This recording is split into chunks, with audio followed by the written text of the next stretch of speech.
Good morning, good afternoon, and good evening to everyone joining us here at the Endurance Chaps. We are live for a little watch along for the Hyperpole sessions this evening. The first Hyperpole session up is Hyperpole 1 for the LMP2 and LMGT3 fields. 8 cars in each field managed to make it. No, not 8.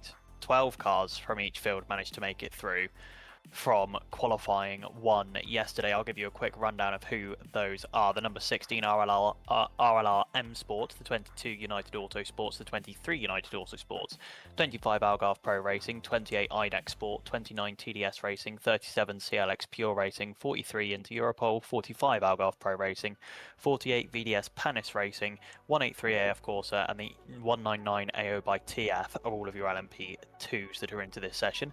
And in the LMGT3 field, we've got the 21 Vista AF Corsa, the 27 Heart of Racing Team Aston Martin, the number 46 Team WRT, the 54 Vista AF Corsa, the 59 United Auto Sports, the 61 Iron Lynx, there's a surprise, the 81 TF Sport, the 88 Proton Competition, the 92 Manthey First Form, the 95 United Auto Sports, and the 193 Ziggo Sport Tempesta. So, we have got coming your way now I believe it's going to be 20-minute qualifying session. Both car classes out on track at the same time, and only the fastest 8 from each class are going to be going through to Hyperpole 2, which will start just 10 minutes after this session has ended. So these first laps are going to be really crucial, getting the tyres warmed up. You can still see in the background there the tyre marks from the Michelin Le Mans Cup race that happened just before this. If you're following along on the WEC.tv live stream, as well as all of the live timing that we've got in front of us. And as you can see on that track map, it is crowded coming down the Mulsanne Straight at the moment.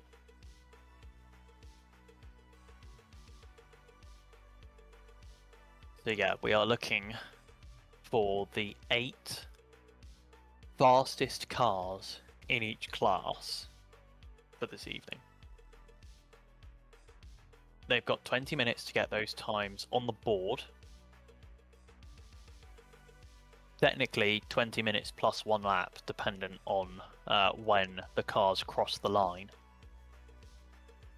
And it is all about pure pace in these sessions. Obviously, we've also got the added fact that we've got LMP2 and LMP2 Pro-Am in this session. In fact, 1, 2, 3, 4, 5, 6. There's an even split of LMP2s and LMP2 Pro-Ams. Now, the only difference really between those classes is that the LMP2 Pro-Am cars have to have at least 1 bronze driver, which means that actually the LMP2 Pro-Am and the LMP2 normal teams have drivers of very similar levels going out and doing qualifying, because they're still your silver, gold, possibly even up to platinum drivers in those LMP2 cars. So don't underestimate the LMP2 Pro-Am field. They are still equally fast as the LMP2 kind of the normal LMP2 cars that have the overall higher level of driver.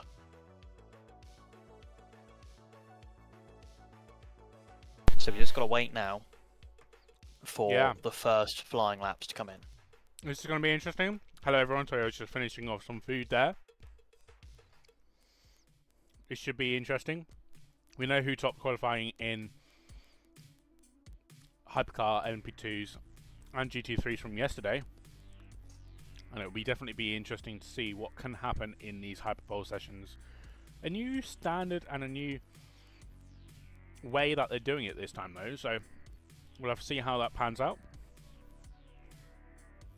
Yeah, and of course the other thing we've got to think about is that because there's no real Parc Fermé for the Le Mans 24, the cars are locked into a setup only after the final practice session rather than in between the qualifying sessions. So cars that might have been further down the order in qualifying yesterday but still made it into the top 12 may well be faster this evening because of setup tweaks that they've made in the following practice sessions that we've had today.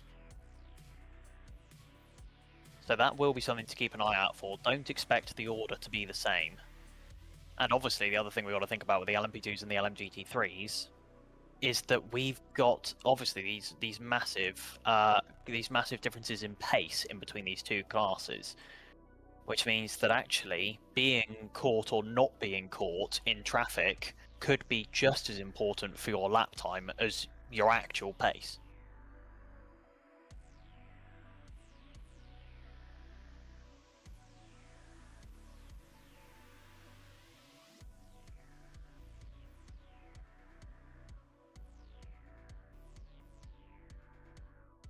Welcome into the chat.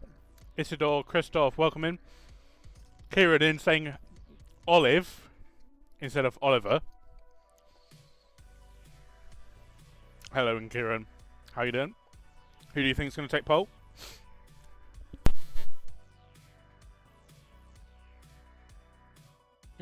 Olive Charlie. Thanks, Kieran. Yeah, so looking for the 8 fastest times on the track at the moment. It's not showing me individual sector times. Why is that? Is it because no one has done any? Oh, it's because I didn't have expert mode turned on. That's my fault. Fair enough. So we have got sector times coming in, and I'm going to give you a quick rundown of where those sector times are falling at the moment. Fastest in the first sector overall is the number 29 TDS Racing of Clement Novelak, a 34.137 in that first sector. Also fastest through the middle sector with a 123.865 from the same car. Clement really pushing on there. In the LMP, that's LMP2 Pro-Am. The LMP2 fastest at the moment is the number 8 into Europole competition driven by Nick Yellerly. That's a 34.201 in the first sector. And in LMGT3, it's Ricardo Pera in the number 92 Manthey First Form Porsche, fastest through the first sector, a 36.663. But that is very, very close with a few other cars in that LMGT3 class. So expect plenty of close lap times through the rest of the evening. What I was going to mention as well is that obviously this is Hyperpole. The guys in LMGT3 don't need to use their bronze drivers. This is up to the pros, so the platinums, the golds, or the silver drivers to qualify this time. And we have seen in the 46 BMW from WRT, we've seen the Van der Linde in it. I can't remember which one it is. It is Kelvin Van der Linde in the number 46. So platinum rated driver in an LMGT3 at Le Mans for qualifying.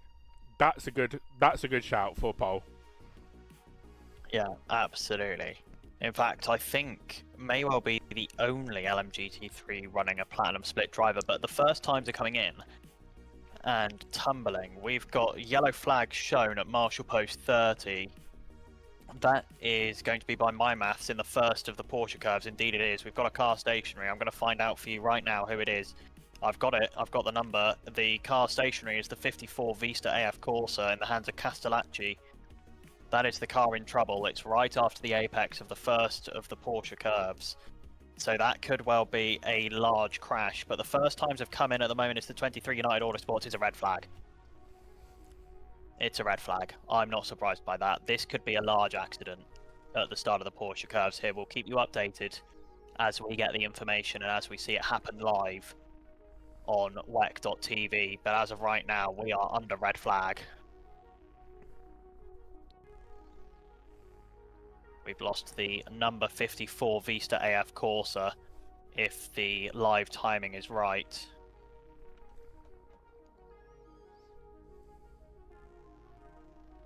And we should see it shortly.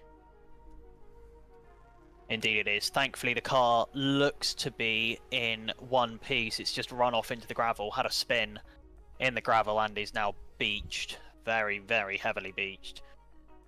So good and bad news for the Vista AF Corsa. So the bad news is it won't be allowed to continue to take part in the session, so won't be through to Hyperpole 2 in about 20 minutes time.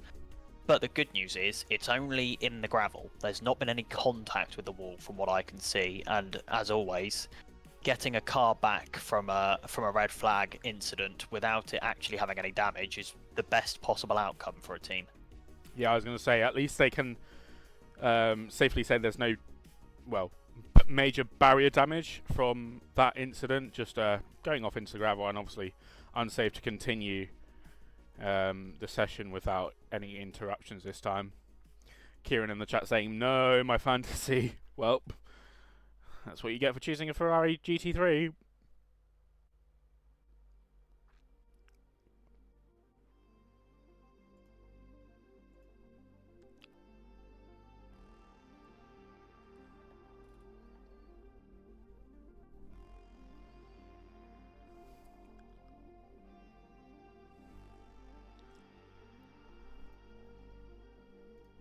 Yeah, that's a weird accident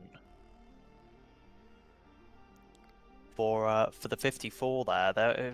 It looked like just kind of snap oversteer on the entry into the Porsche curves.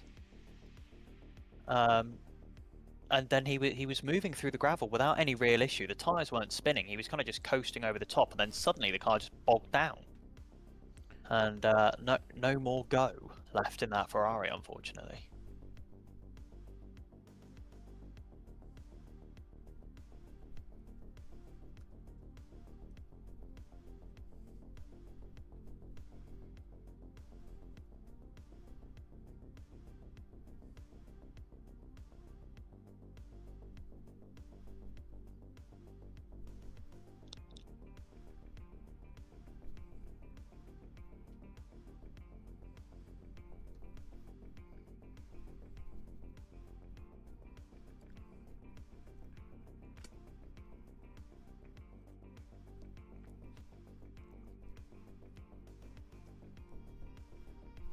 Unfortunate for the number 54 AF Corsa, but yeah, as I already said, for Ferrari it will just be promising that that car doesn't actually have any damage on it. It's just been beached. Any damage will be from, I guess, just gravel spitting up on the underside. Whoa! Big moment through the grass. Oh, and a tap on the wall. I'm trying to make out which car that is. That's the number 37 Pure Racing. Pure Racing. Yeah. Yeah, CLX Pure Racing number 37.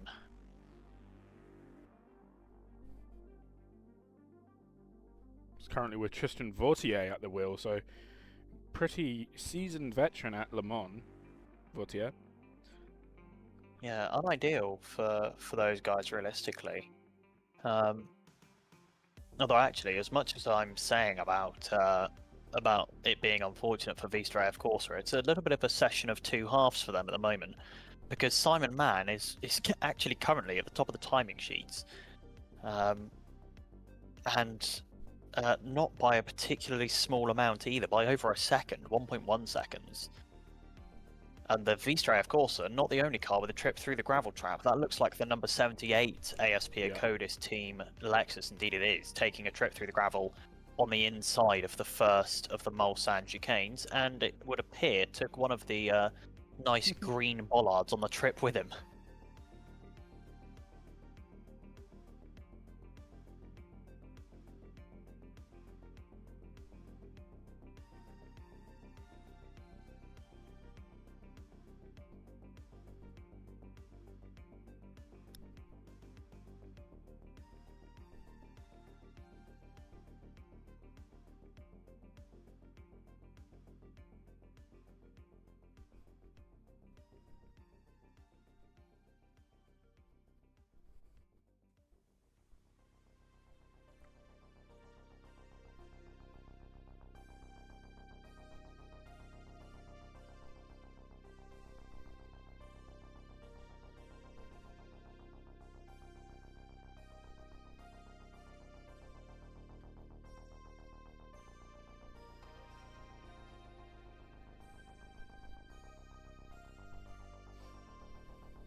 Yeah, here we go. Just waiting for the last of the drivers to get back into the pit lane.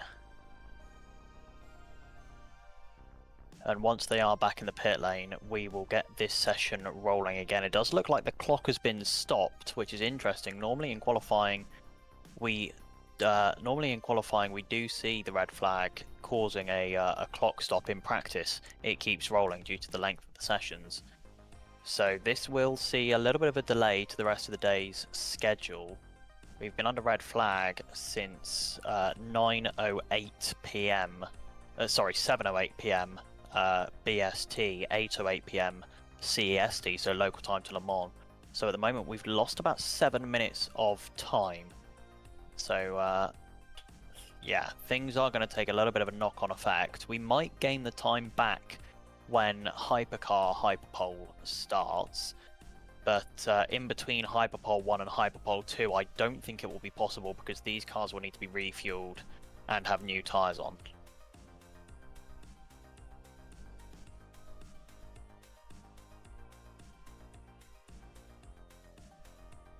Here we go. All cars are now back down in the pit lane, according to the live timing, which means we're going to be going back to green very shortly, having lost pretty much just under 8 minutes of total time in terms of scheduling here at Le Mans. Yeah, these delays aren't always great and they disrupt the running of the event as a whole throughout, but unfortunately things happen, and safety is always the paramount importance for Eduardo Freitas and his team at Race Control.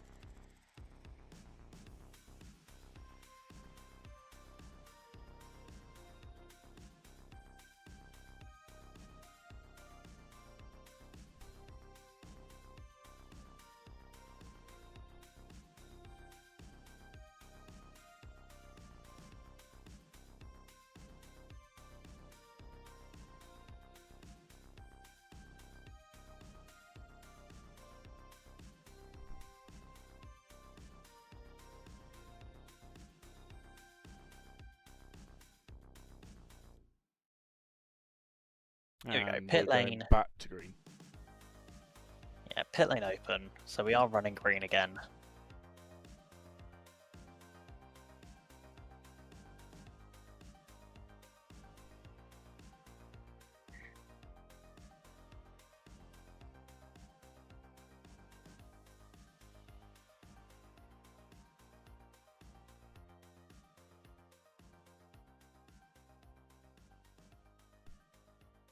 So now these cars have just 11 minutes in the session to get around, do an outlap, which in these cars takes the better part of 4.5, 5 minutes, and then do hopefully just 2 push laps is all that's going to be left.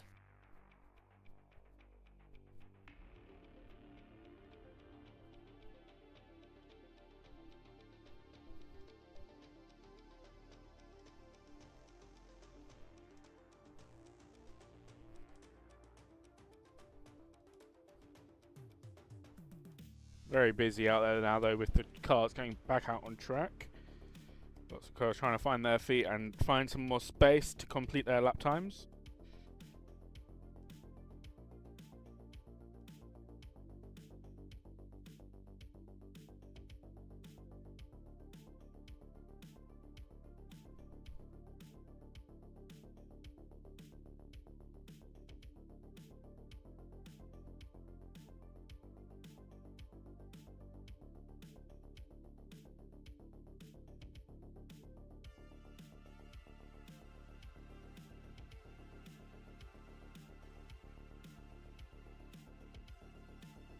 Yeah, haven't got any sector times coming in yet, of course, because the sessions are over.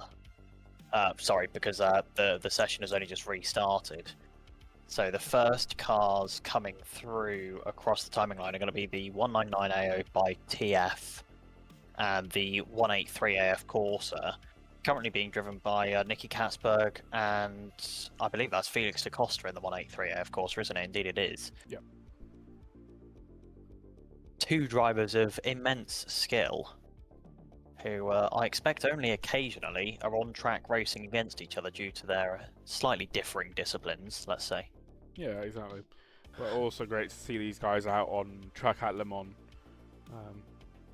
You know, really quick guys. Yeah. It's a shame that they've not got, the top tier Hyperpole seats, Hypercar seats, but especially Antonio Felix Costa. He was part of the Jota Porsche lineup a few years ago, but was There are more coming, aren't there? forced More into Hypercars coming all the time. Well, yeah, but they were forced into his Formula E commitments.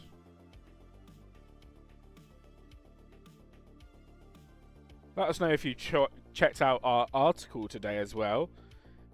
We just released an article about what happened yesterday at Le Mans if you want to get up to date with what happened there during the 2 free practice sessions we had then, and also the first qualifying session.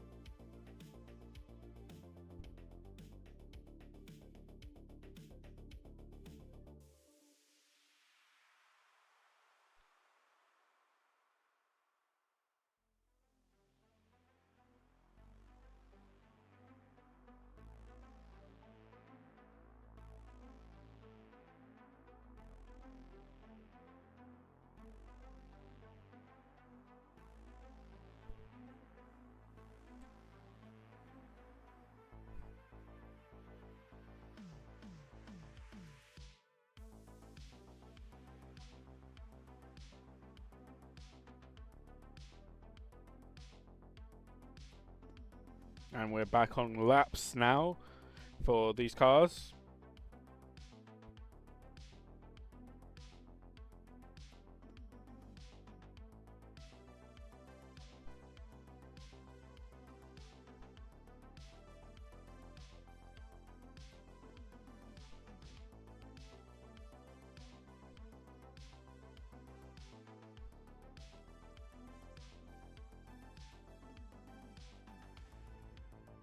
Here we go. First sector times are starting to come in.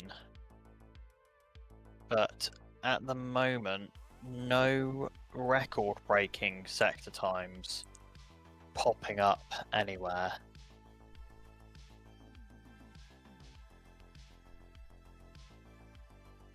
Although, as I say that, looks like a fastest middle sector for the TDS Racing number 29 of Clement Novalak, who was on an absolutely storming first lap.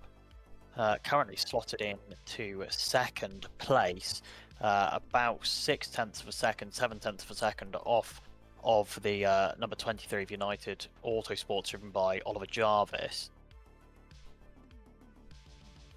So will there be enough of an improvement there? I think the first sectors really are still quite far off the pace. Most drivers still getting their tyres up to temperature before being able to really push for the second push lap of the session.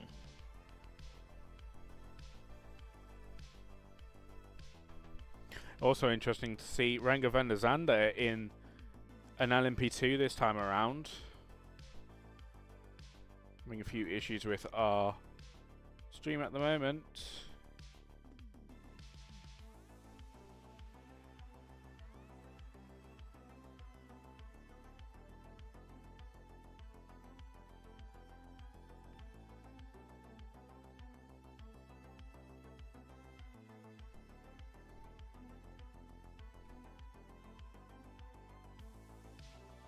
No longer got any timing information coming through to timing 71, so it is only the live timing off of the FIA WEC that we've got, and car stopped.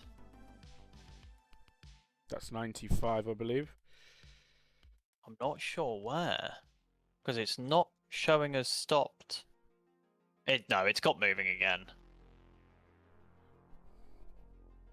Yeah, it's got moving again. It's moving on the it's moving along on the live timing, so it has got going again. So no need to worry there. improving times coming in all the time. The number 22 of Renger van der Zande now at the top of the timing boards, a 3:36.135, just ahead of the AO by TF 199 car being driven by Dane Cameron, and that's a 1:36.212. Then we've got a 1:36.463 of the original leader, the other United Autosports, the 23, in the hands of Oliver Jarvis. And as these final laps start, at the moment, RLR M Sport of Patrick Pilet would be out. The 37 CLX Pure Racing of Tristan Vautier would be out. The number 25 Algarve Pro Racing of Fluxa would be out. And the number 43 into Europol in the hands of Nick Yellowly would be out. Insane. In MGT3, it would be the 88 Proton competition car out, the 59 United Autosports car out, and then obviously at the moment the 54 Vista AF Corsa and the number 95 United Autosports of Sean Galale, which hasn't set a lap yet.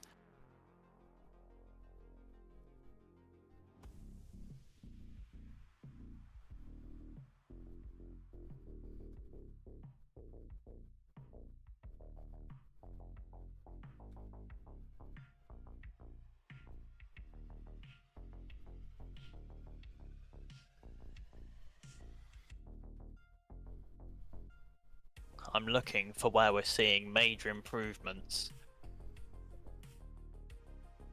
And at the moment, there goes Nick Yellowly into Europol to the top of the timing table, all the way to provisional pole. I say pole position, this obviously isn't the actual final Hyperpole session, but that's a 3:34.657. That puts him a second and a half clear of anyone else. You'd think, surely, that that is enough to be safe. Yeah, absolutely. I mean, if he's that far clear, it's pretty quick.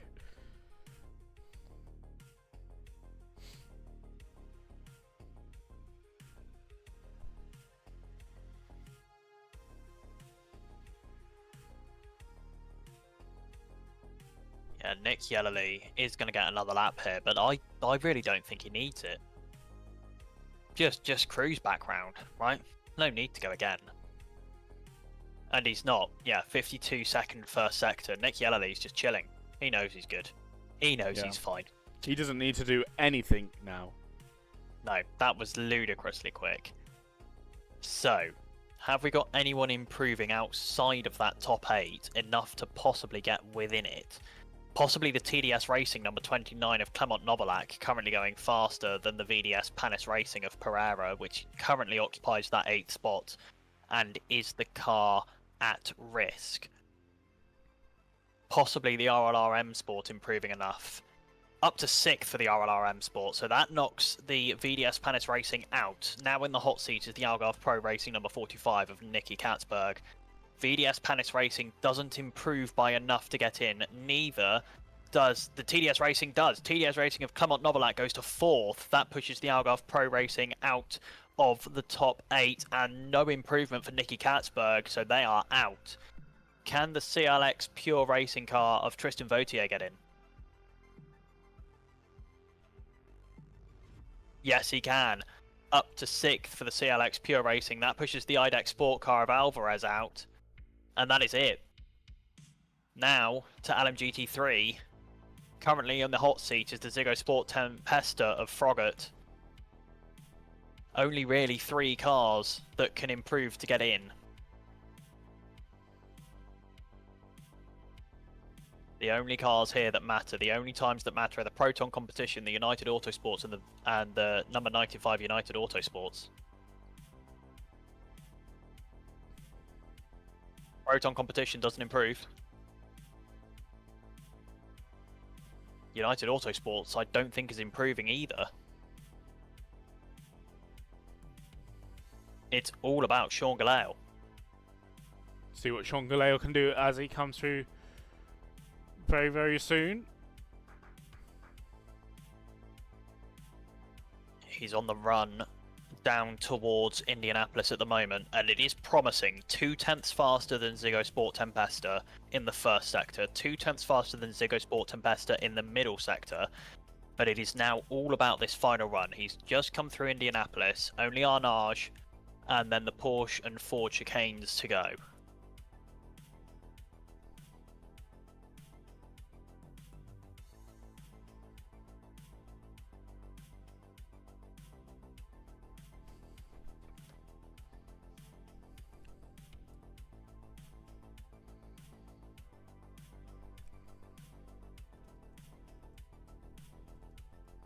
apparently we're hearing the 95 of Sean Galal might have actually buzzed track limits.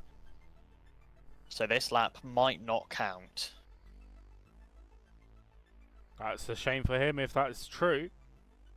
But it looks like Sean Galal is still pushing on, so he's not been told.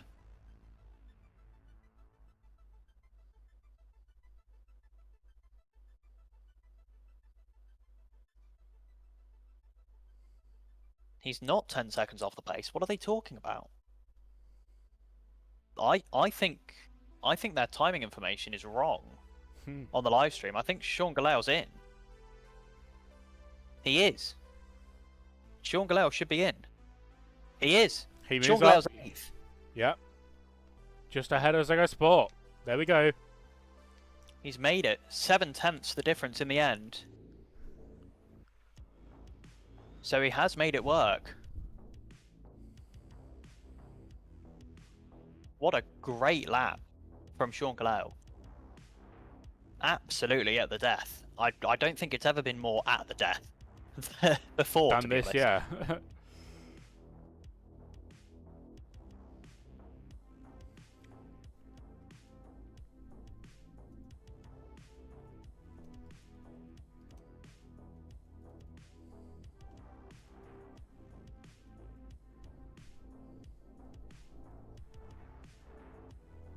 What an incredible lap. And that means... Absolutely. So the 59 is out. The Ziggo Sport Tempesta is out. So there is no team with both cars through to Hyperpole 2. Yep. In fact, there's not two of any manufacturer through to Hyperpole 2. BMW, Corvette, Porsche, Aston, Mercedes, Ferrari, Lexus, McLaren are your top 8. What an incredible! I mean, you've got to say, what an incredible show of the BOP around here. Oh, absolutely. The BOP is absolutely working wonders here in LMGT3 at least.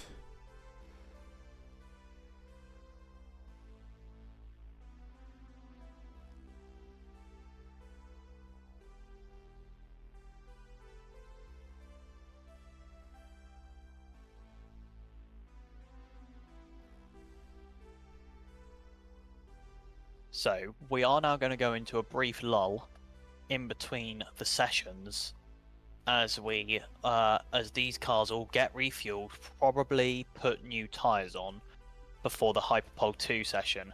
What I'll quickly do is run you through who's in and who's out from the LMP2 field, just because we've skipped over those guys.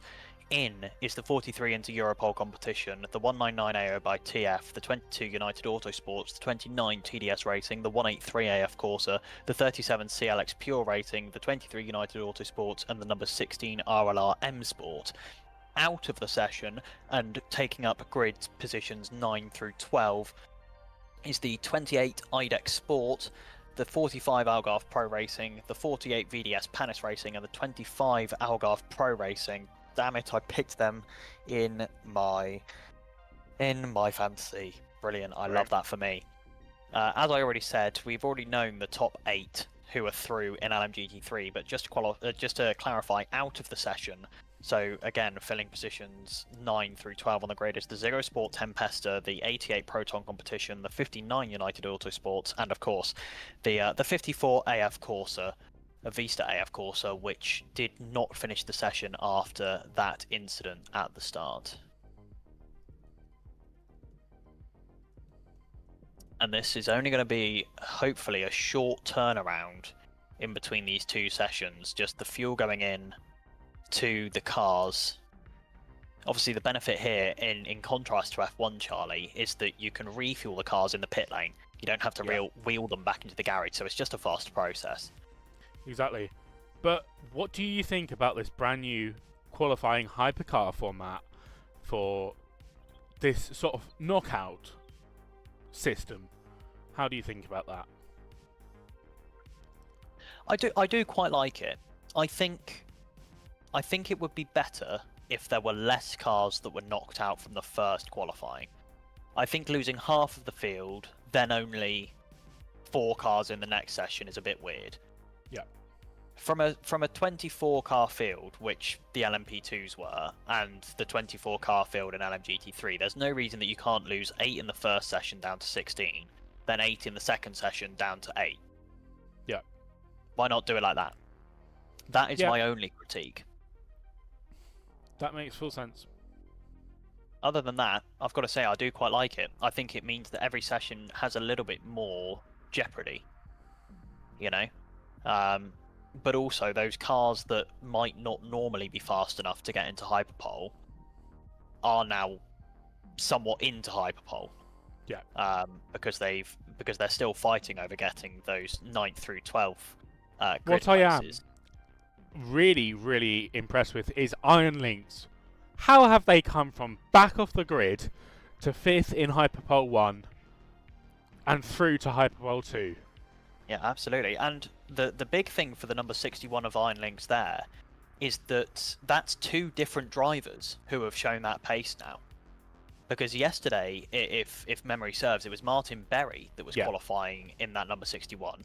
But this evening, it's a driver who I must admit, Leon Hedenius. So this is really promising for the 61 Iron Links. It's not just Martin Berry that has that pace. It's in the full that car. It's the full team. Absolutely this could be one of the most. stuff. This could be the turning point for that Iron Links Mercedes season, because they have been. I mean, they've been really struggling. Bless them. They've been really struggling, more so than we've ever seen. More so than we've ever seen an Iron Links team struggle. Absolutely. And let's face it, they've been through some dark times recently with the Lamborghini program, both in GT3 and in Hypercar. Although that still brought some relative success, this Mercedes GT3 program has just been in the absolute nothingness, just nowhere. They've been nowhere at all throughout the whole season so far. So it's really surprising to see them at the top here. I mean, it was surprising to see them get through to Hyperpole regardless. But a really good lap from Martin Berry yesterday, and then Lynn Hedenius just really proving what he's there for. Yeah, absolutely. And you know, you've got to think how much of the difficulty for that number 60 team is being caused by, as much as I love him, how much of that difficulty is being caused by Stephen Grove. And the carry on from the 63, sorry. How much of that team struggles are being caused by Stephen Grove and his carry on injuries from that Bathurst crash at the start of the year? Because that was, those of you who remember, the big crash over down the start of the mountain at the very, very top of the Mount Panorama Bathurst circuit. Ended up actually giving Stephen a couple of fractures in his spinal discs, which is always nasty, in his vertebrae. And you've got to question: is the carry on from that injury possibly now limiting his kind of competitive ability? Because he was a competitive, fast driver before that crash, and ever since, you've got to say he's been. He's dropped off multiple seconds fast. off the pace. Yeah. Which again is disappointing to say. You know, because I do like the guy, and he's always been a very good and a very competent racer. But it does feel like since that crash, things have been difficult. Yeah, absolutely.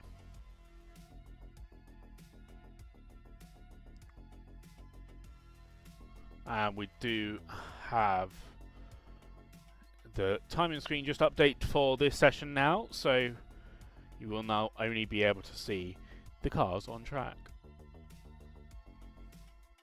Yeah, only the 16 cars on track here, which means that we now have less of that traffic to worry about. A lot of the issues have been A lot of the issues in terms of getting a lap in have come from the traffic, although the short qualifying sessions do mean that actually the LMP2s tend not to catch the back of the LMGT3 field unless someone is leaving some ridiculous gaps. Yeah. So we will just wait now. We should be going green any minute, and we're about 10 minutes behind schedule now, aren't we? Yeah.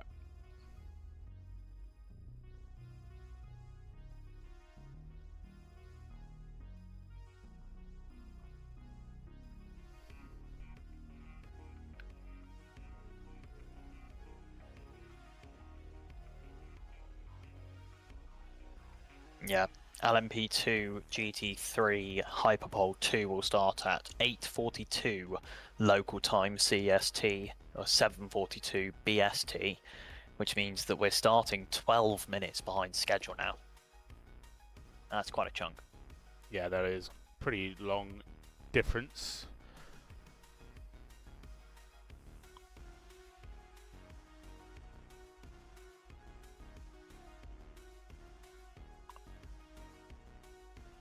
There's the, if you're watching on WEC TV, there's the Ferrari Hypercar drivers making their way to the side of the pit wall, I expect, having a chat with the race engineer team, talking about the state of the track, run plans, all of that kind of thing for the upcoming Hypercar Hyperpole 1 session.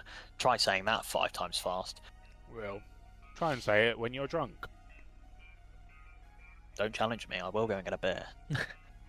I mean... No, I'd have to go to the shop. Can't yeah, be bothered. same for me. And I don't have my car at the moment. Yay.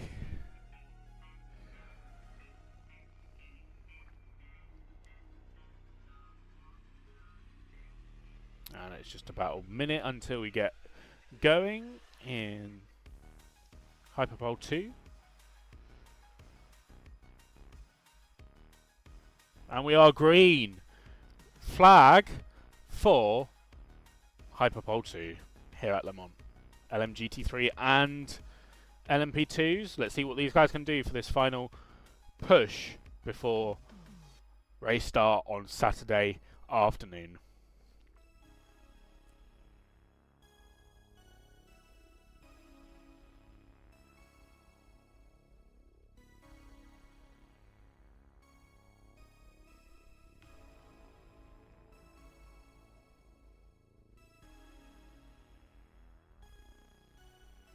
Cars head out onto the track now.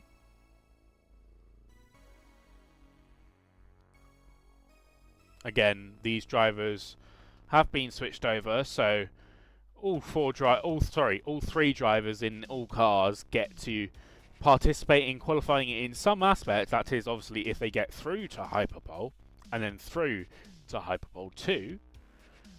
So all three drivers now have completed a session in LMGT3 at least.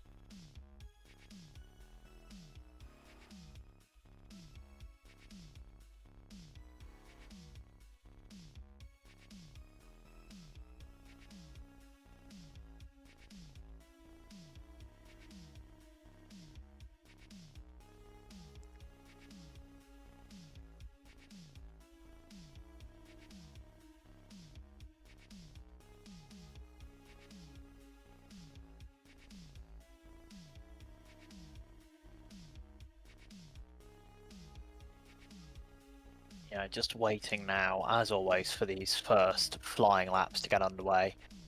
Lots of tyre warming going on up and down the grid as these LMP2s and GT3s try to get their tyres in the window. It'll be interesting to see how many teams changed tyre. I'm not sure if we'll get that information.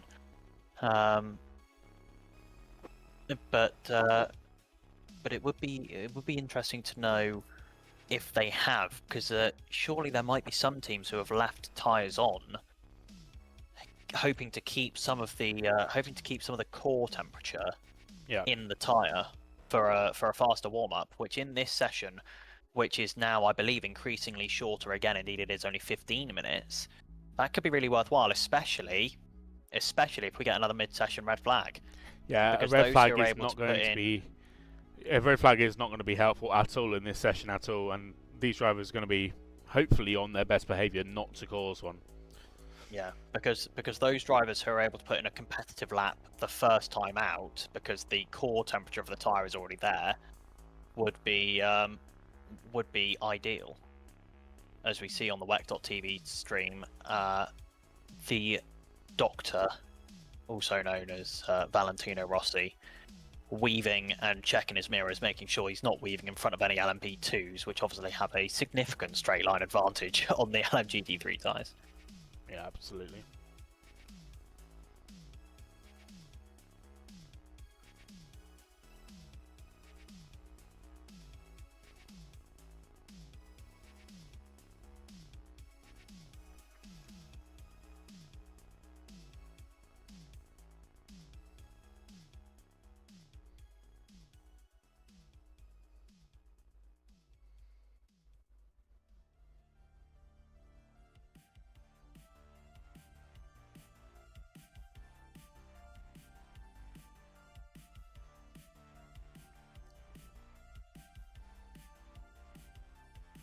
Here we go. First times are going to start coming in. It's the 23 United Autosport of Ben Hanley, which is going to be the first across the timing line on the start-finish straight. One of the more experienced drivers in the LMP2 field is Ben Hanley. Done this race a handful of times and has a lot of experience in the LMP2 machines in other competitions as well. So he'll be one to keep an eye out for, especially in that United Autosports car. Those United Autosports machines and team overall have been very, very strong since their start in endurance racing. Just to put it into perspective as well, Ben Hanley has competed at Le Mans. This will be his 9th year in a row that he has competed at Le Mans. And he's competed in LMP2s. He used to compete in the BR Engineering BR01s in LMP1 era, and then back to LMP2s, and won it in class in LMP2 Pro-Am in 2021 alongside Henrik Hedman and Juan Pablo Montoya. So last year he finished 6th in LMP2 Pro-Am with Ben Keating and Felipe Albuquerque. Where are those two guys now? Albuquerque, well, he's in a Wayne Taylor Racing Cadillac, and Ben Keating, he's in the Corvette again. Yeah, the Corvette that didn't make it through. Yeah. The number 33 TF Sport not making it through to even Hyperpole 1, out in the first qualifying sessions in the hands of Ben Keating, which is very surprising. Ben Keating has come to be known as a little bit of a cheat code in the bronze category. He's a driver who's really only in the bronze category because of his age. His pace is far closer to that of a high-level silver, if not a relatively mid-pack gold driver.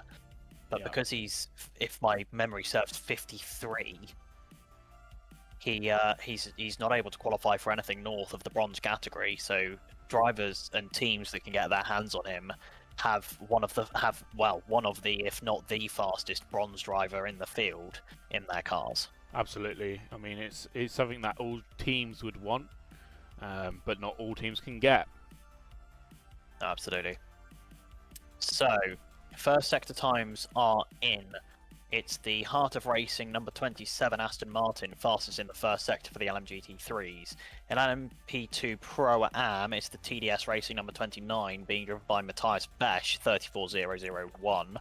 And in LMP2 Main, it's the number 43 into Europole competition, to the surprise of next to no one, in the hands of Tom Dillman, which is fastest in the first sector. But in the middle sector, it's a little bit of a different story. The V-Stray F Corsa 21 is fastest in LMGT3, with the United Autosports number 22 fastest in LMP2 Main, and the TDS Racing number 29 of Matthias Besch fastest in LMP2 Pro-Am. So the first two sectors fastest for Matthias Besch. Yeah, he's doing really, really well this weekend so far. It's been quick all weekend in the practice sessions, so it will be interesting to see what he can do in this final Hyperpole session. And interestingly, that middle sector, which is fastest in LMP2 Pro-Am, is actually fastest overall by 1.3 seconds. Wow. That is a lot of time in hand to the next fastest middle sector. If my maths is correct. I think it is. No, it's not. Someone else has just done better. It was before. It's not now. Pietro Fittipaldi fastest now in LMP2 overall. But Louis Delatraz fastest in Pro-Am.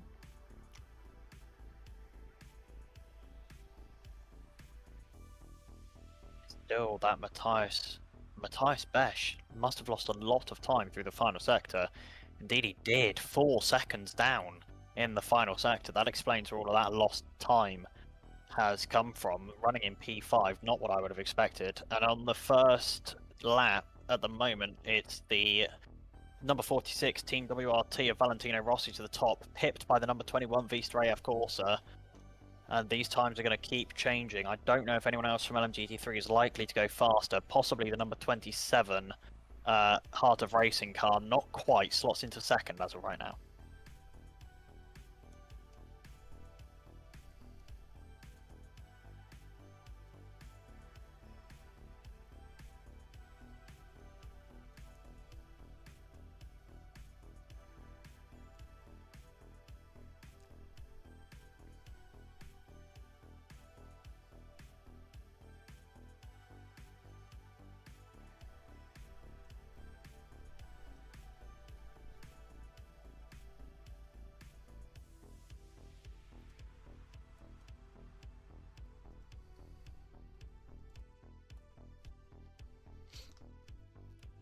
And we've got Sector 1 fastest from Ben Hanley in the number 23 United Autosport. So far, 33.643. So that's about 7 tenths quicker than Louis Delatraz at the moment. But slower in the Sector 2. So, but can he keep it on and keep going for that?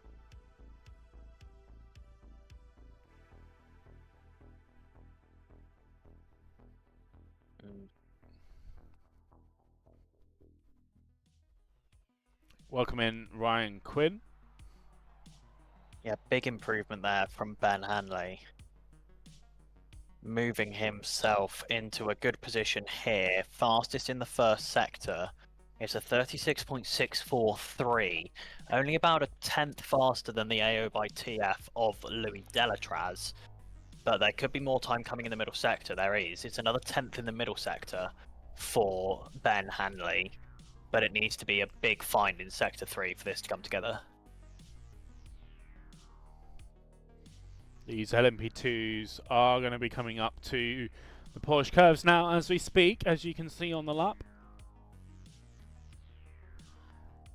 Through the Porsche curves, these LMP2s are coming. It's currently Ben Hanley ahead of the... Sorry, yes, that is Ben Hanley ahead of Louis Delatraz. Physically on track at the moment, so we'll see what they can do.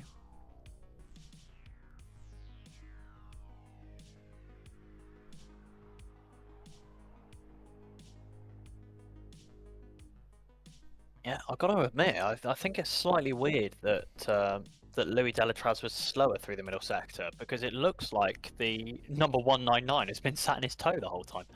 But Ben Hanley has gone to the top though, by 46 hundredths of a second so far over Louis Delatraz, who did go fastest in the third sector. But Matthias Besch up to second in that number 29 by 22 hundredths this time. So it's so tight at the top of the timings as we speak. Yeah, really tight. 22 hundredths covering the top two. And then it's only another 24 hundredths back to P3, and then it's only what, half a second back to P4, then a couple of tenths back to P5. And now here comes the LMGT3 field again across the line. Let's see if there's any major improvements from the LMGT3 field. It's going to be the Manthey first form across the line first. It is an improvement, but they don't move up the order. The Iron Lynx, number 61, does, though, up to P4 in class in the hands of... Maxime is Martin. that Maxime Martin? Yeah. Strong driver. And it's the Heart of Racing, number 27 to the top, in the hands of Matteo Drudi. Very good lap there Big from lap Matthias there. Rudy.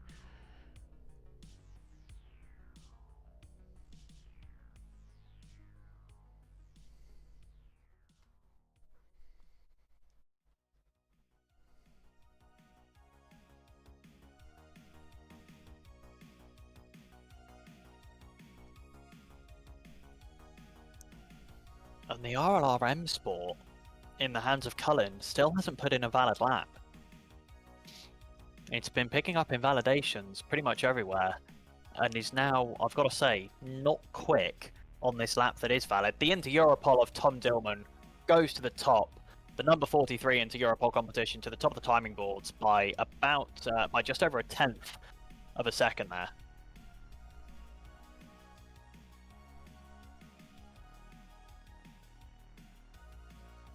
This The is only really thing I will great say- to see 7 different manufacturers in LMGT3 at the moment, all in this race and all into Hyperpole 2. Really awesome to see different manufacturers.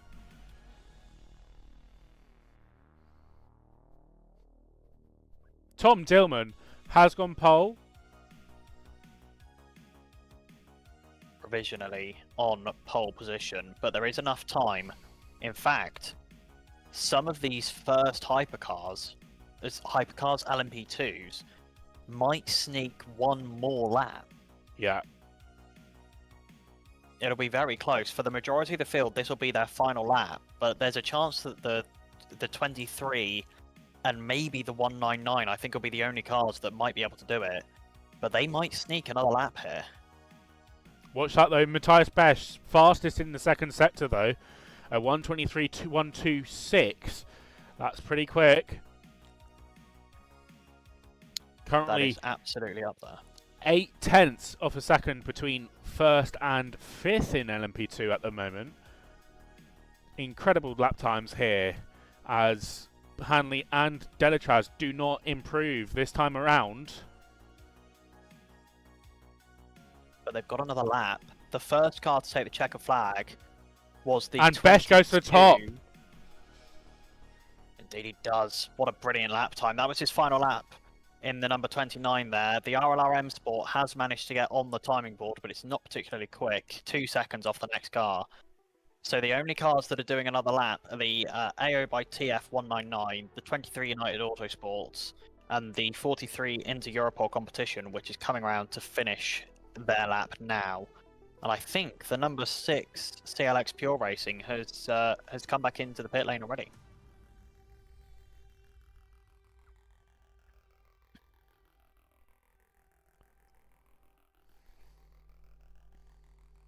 Ben Hanley isn't pushing. The AO by TF car is pushing. Not massively far off the pace of Matthias Besch either. We'll wait and see what the middle sector time is. LMGT3s are now going to cross the line and they're going to take the checker flag. Let's see who comes out on top in this second Hyperpole session. Richard Leitz does not improve. He stays in P5 in LMGT3. Valentino Rossi pits. I think we're going to see a few Rory cars coming into the pit Andrade lane. does not improve either. Maxime Martin pits though. It is down to the AF Corsa Ferrari from Alessio Rivera or Matteo Drudi. Rivera pits. What can Hawksworth and Sato do? Can they take it over from Matteo Drudi in the heart of racing Aston Martin GT3? Hawksworth Sato- surely hasn't got the pace. Hawksworth does not have the pace. Sato is up in the second sector though, so it could be interesting to see where he comes out. He does not improve on his position though, so Matteo Drudi, he's going to be the last car to cross the line any moment now. No, he's not. He the will number pit. 199 of AO by TF in the hands of Louis Delatraz has improved in the middle sector. There is time in this lap. He needs half a tenth to find himself into the top 3. If he can find 0.2 of a second, he's onto the first row here at Le Mans. Is there enough time left in those tyres for Louis Delatraz? He was faster by 0.2 than Tom Dillman in the first sector, faster by 0.3 in the middle sector to Tom Dillman in the Inter Europol car, currently in second place. This could be a lap from Louis Delatraz to get onto the front row. He just needs 0.4 over the whole lap to get pole position here today. Currently a Pro-Am car on pole. Could Louis Delatraz make it a 1-2 of Pro-Am entries here at Le Mans? Here we go. It's just the 4 chicanes left for Louis Delatraz. Is there enough time across the line for Louis Delatraz? He cannot do it. He's not done it. It's to P3. He's improved to P3. Short by less than 1/10 of a second. The tyres just not quite hanging on in that final sector. Really unfortunate for Louis Delatraz, but what a lap to finish. Up to P3. And I'll let you do the grid walks, Charlie. If you're here. Hold on. So, what an interesting session. So we now have an LMP2 Pro-Am car on pole position at Le Mans. Matthias Besch with a 35.062, 0.2 ahead of Tom Dillman in the Inter Europol. But Louis Delatraz with that late surge, trying to get that pole position, didn't have enough there. He'll start third. Ben Hanley and Pietro Fittipaldi in the two United Autosports LMP2s will start fourth and fifth, while Tom Blomqvist in the CLX Pure Racing LMP2 will start sixth. In seventh and eighth, you've got the AF Corsa and the Arlera M Sport LMP2s. And heading to LMGT3, Mattia Drudi in the Hunter Racing Aston Martin takes pole position for LMGT3.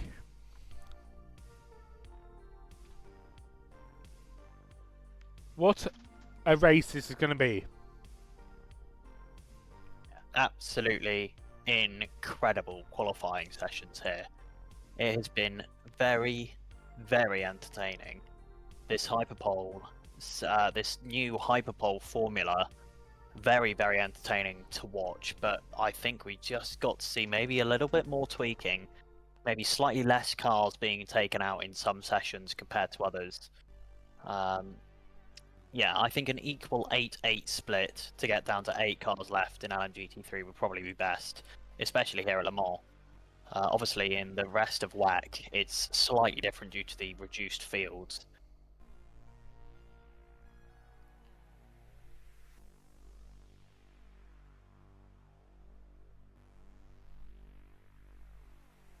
Well, this is going to be an insane race, I think, and I can't wait for Hypercar now. Let's get it going.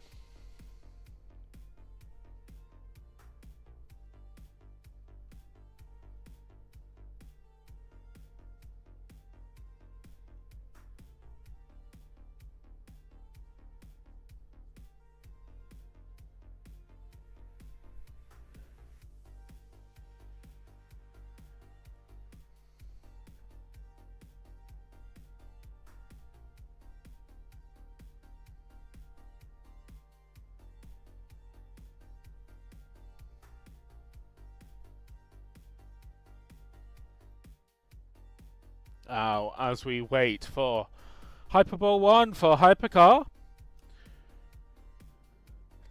this will be really, really interesting.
just seeing on stream now, Valentino Rossi talking with his teammates Van der Linde and Al Harty at the moment.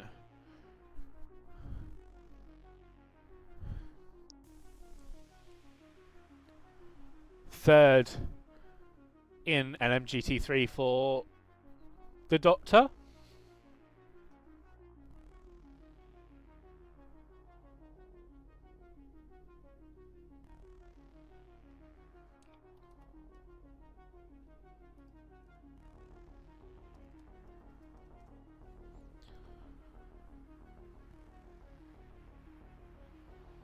As we can see, the hypercars just lining up outside of their garages on the pit lane, waiting for session to commence. And they are now heading onto the track for Hypercar. Hyperpole number 1.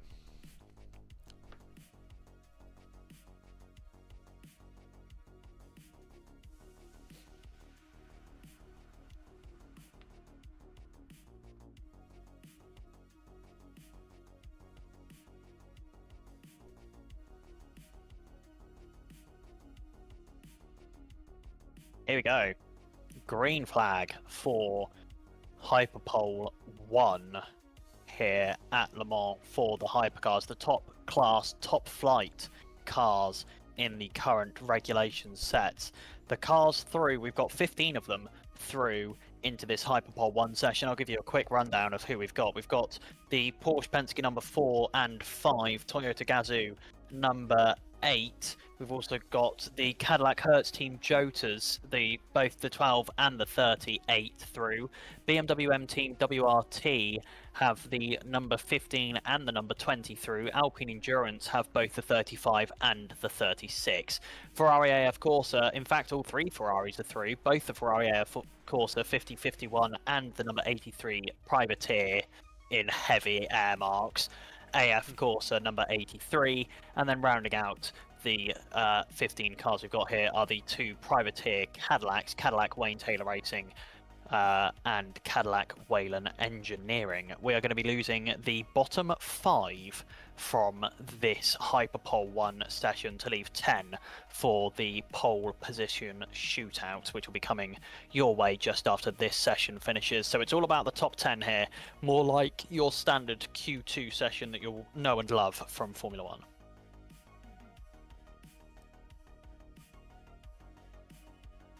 But what I'm more interested in is seeing the Valkyrie in Hyperpole.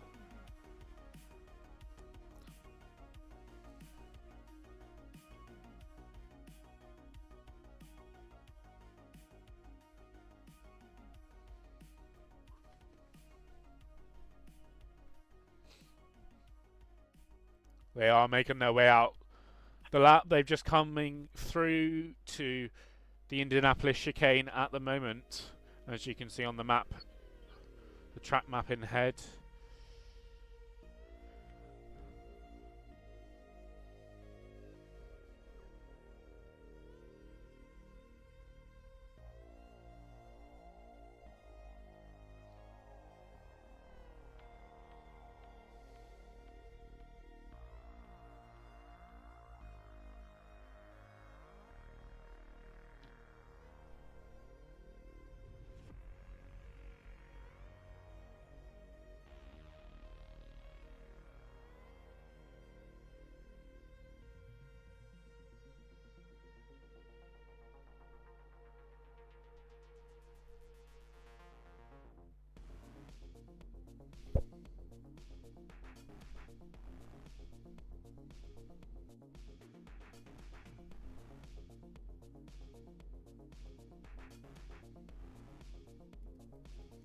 And they will start their laps any moment now.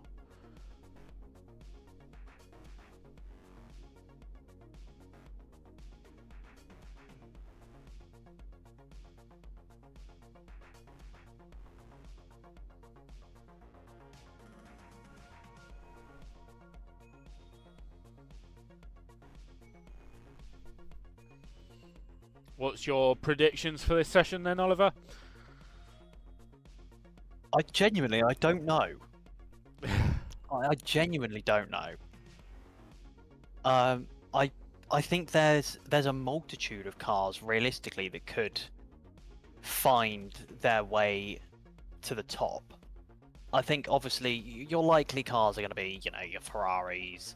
The Cadillacs have been strong recently, so we might see the Cadillacs making a push into those top positions, the top 5, possibly into the top 3. But yeah, I mean, it's all up to what the drivers can extract in the moment, realistically. Absolutely. And interestingly, the fastest first sector at the moment has gone to the Toyota Gazoo Racing number 8 in the hands of Brendan Hartley. That car, those Toyotas, having found some pace in Free Practice 2 earlier on today, so not massively surprised. Free Practice 3 was today, mate. Free Practice 3 earlier on today, sorry, and Free Practice 2 last night, they found some pace.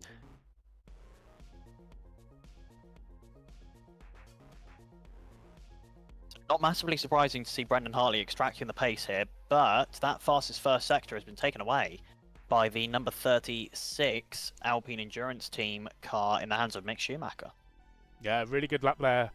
Sector time there from Mick Schumacher, 31.975, while Robin Fryans comes in with the fastest sector 2, a 1:18.497.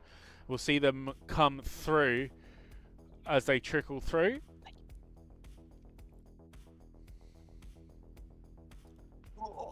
We'll see what Mick Schumacher can do in the second sector, and we'll see that lap time come through any moment now.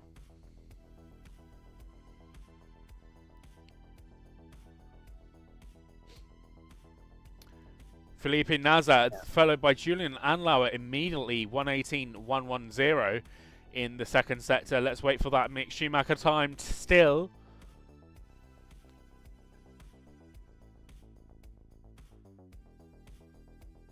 He doesn't go quicker than Julian Anlauer, but Julian Anlauer with the fastest sector 2 so far. And we'll wait for them to come through and finish their lap times here today at Le Mans. Coming through the Porsche curves at the moment, the leaders.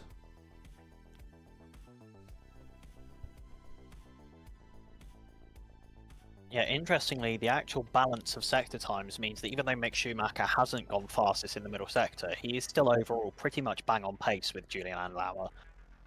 And as we do quite regularly see in these longer laps, especially around tracks like Le Mans, you can go to the top of the timing boards without having a fastest sector, because actually you can be faster than the people who have the fastest sectors just by being consistent. Yeah, absolutely. Robin Fryans goes to the top of the board so far, followed by Brendan Hartley and Raffaele Marciello. So BMW, Toyota, BMW. Now Cadillac, Will Stevens, and Cadillac of Sebastian Bourdais to the top. I like that. The Jensen Button car. Yeah, same here. Which I did pick in my fantasy, so that's good for me. Ferrari, Miguel Molina up to P4, but Julian Adlauer up to the top with a 3:23.979 in that number 5 Porsche Penske Motorsport car. Very quick. Very, very quick. But what we have to remember is that we did see low 23s in qualifying practice yesterday.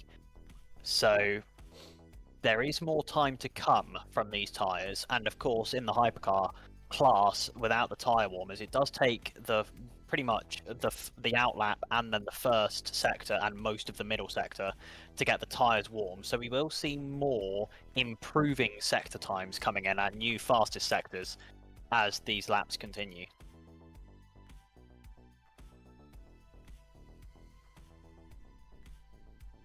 I don't quite understand how Julian Andlauer went fastest through through that first lap with how he clunked through the final chicane. Absolutely, but we have had TV. We have had Paul-Loup Chatin in the number 35 Alpine head to the pits.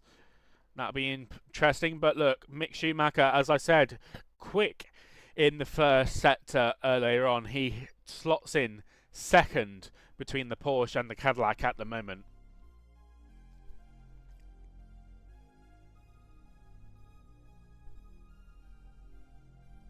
Yeah, Paul Chatan has now exited the pit lane, but there's not much time remaining in this session. Only about 11 minutes when he exited the pit lane.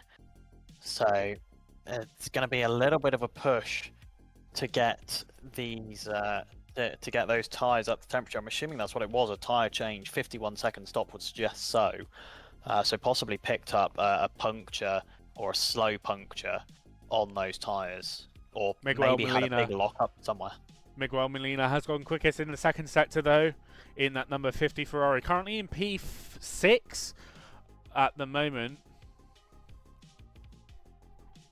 Yeah, less than a second back from the overall pole time, and with an improved first sector and a fastest middle sector, this could move him slightly further up the order. It all depends how much of an improvement it is compared to his previous sector times.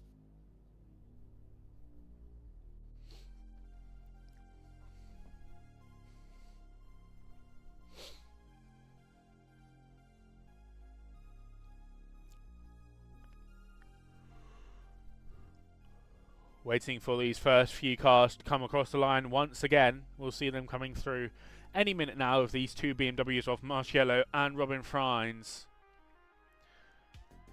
Frines improves up to P4. Sorry, P2. And Raffaele Marciello down in P7 at the moment. Will Stevens from the Cadillac, and so does Sebastian Bourdais pit at the moment, so no more improvements for those guys from now. Followed by Brendan Mahartley, Yefei, Miguel Molina improves up to P2. Jack Aitken in the other Cadillac, and Julian Andauer pit.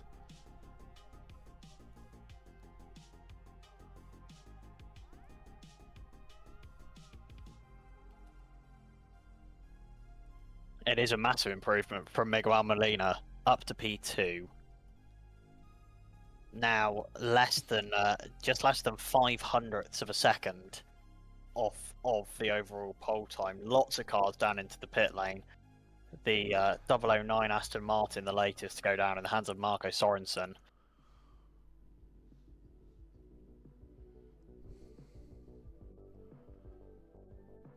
Cars now coming back out on track. The 83 of Yefei, the first car back out on track, was also one of the first cars in. The 12 of Will Stevens back out. The number 5 of Julian Andlauer is back out.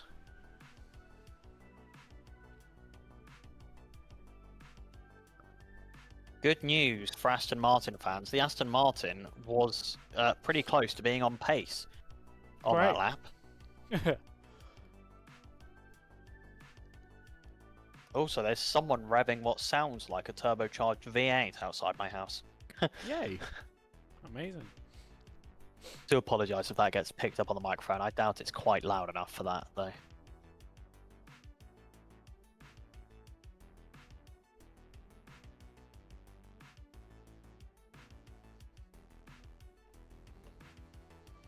Waiting for some more quick times to come through.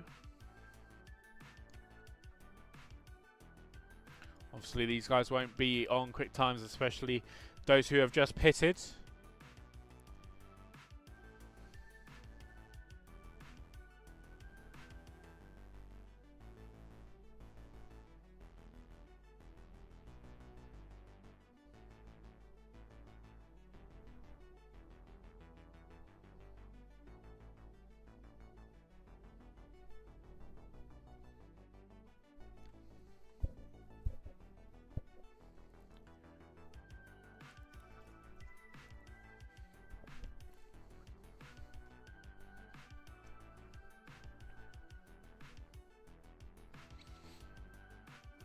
Yeah, so all of those cars that did pit, all 10 of them have swapped cars. Sorry, have swapped tyres in those pit stops. So we'll see what they can do now. But Paul-Loup Chatin is improving in Sector 1. In the number 35 Alpine, currently in P14 at the bottom there.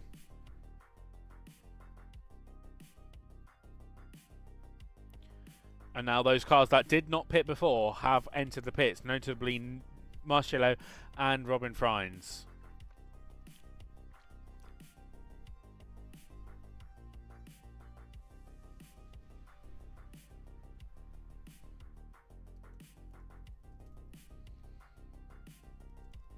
Yeah, so first car, actually on a lap, is the 35 Alpine Endurance Team car of Paul Chatan, and it is an improvement in the first sector. Personal best 32.242.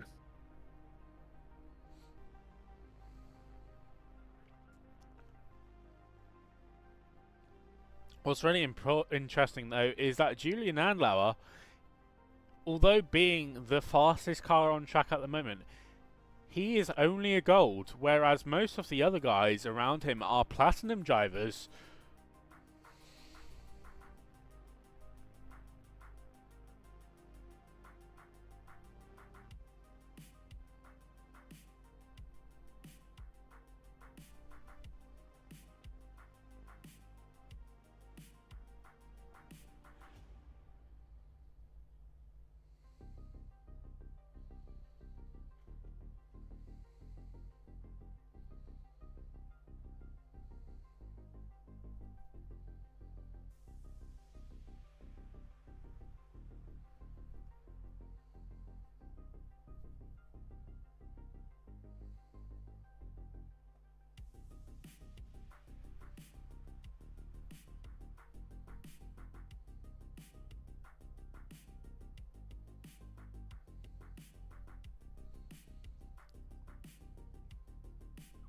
No notable announcements to make at the moment.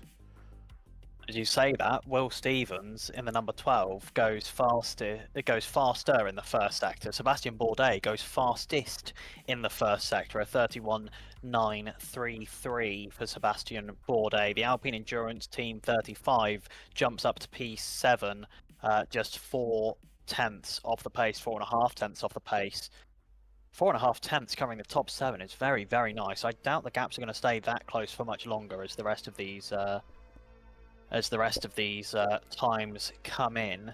Brendan Now Hartley though, in the quickest in the first sector. Brendan Hartley in the number 8 Toyota GR010. Toyota obviously missing out on the win at Le Mans for the past 2 years, where Ferrari have dominated. They are coming back in anger. They are wanting this win back on their shelves.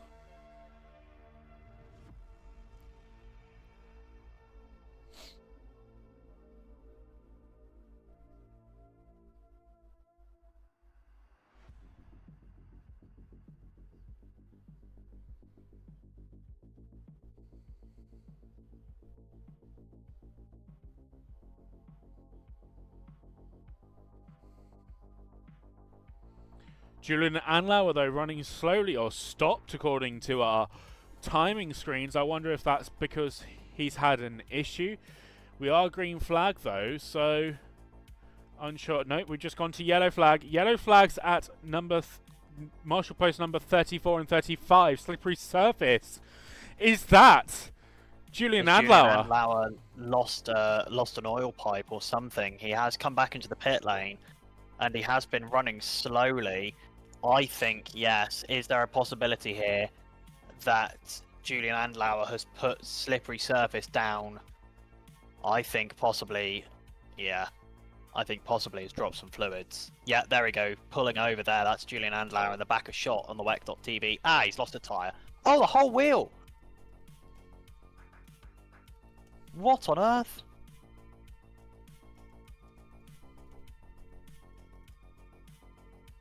What on earth? Someone is about to get very, very told off.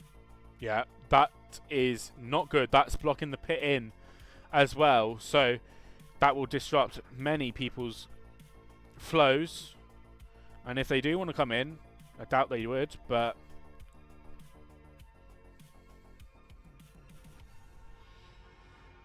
as Will Stevens goes straight to the top with a 3:23.641. That's 3/10 quicker than Julian Andlauer's previous lap. Okay. But is Brendan Hartley going to beat it? He's just come out of the final corner of the Porsche curves. It's only the 4 chicanes left to go through. Is there going to be enough of an improvement from Brendan Hartley? He's just about to cross the line. Good to see that. Oh, the 36 goes fastest. Out of nowhere, Mick Schumacher goes fastest. Brendan Hartley slots in just 800th slower.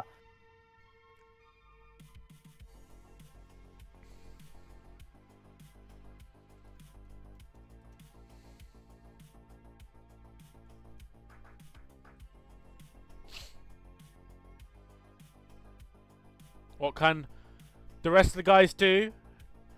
Jack Aitken, fastest in the first sector, yes. And almost everyone else lighting up the scoreboards in green.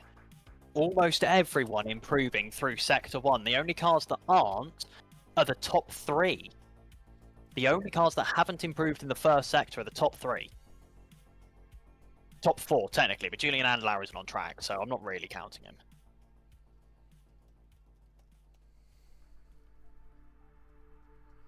And I keep on forgetting, this isn't even for pole yet. This is only for the top 10. Yeah, so as absolutely. As things stand, the cars out are the 51 Ferrari AF Corsa, the 101 Cadillac WTR, the 15 BMW M Team WRT, the number 009 Aston Martin is confirmed to be out, already taken the checkered flag, and the AF Corsa of Yifei. But that Aston Martin looking with some good pace there. Only 1.7 seconds, nearly 1.8 seconds off the Alpine of Mick Schumacher at the moment, though. So really good pace from the Aston Martin Valkyries there. Yeah, absolutely. It's there or thereabouts, isn't it? Which is positive to see in the first season for the British marque.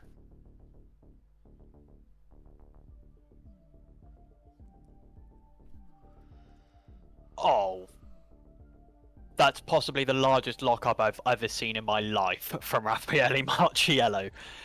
That was mental. I don't think I've ever seen anyone just pull a lockup for that long into a corner and still get it stopped. Yeah, that was if you're watching quite along a long on one. WEC.TV, you'll see it.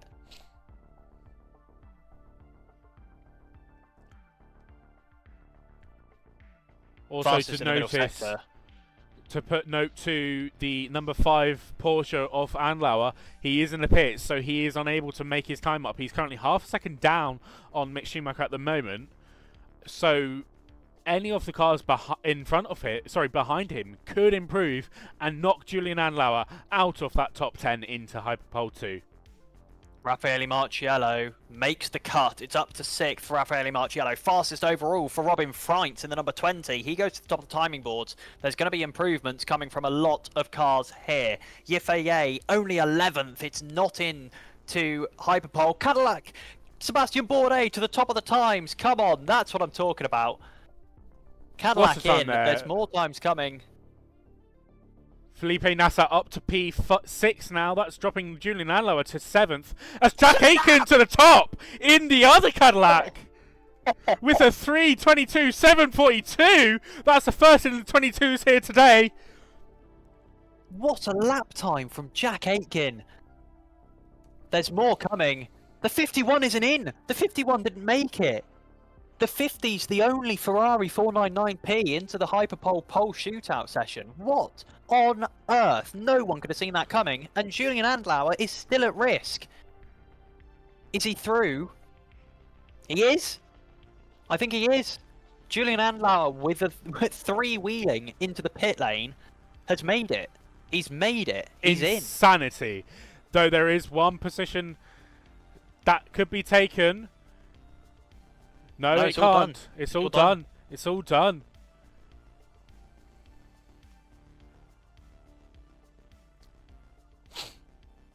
'51 cannot do it. Pierre Guidi out.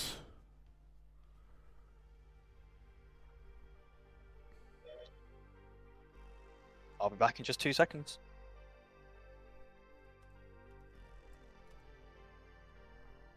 No, I won't. My girlfriend went to answer the door because she knows that it's the parcel that she's been waiting to be delivered all day.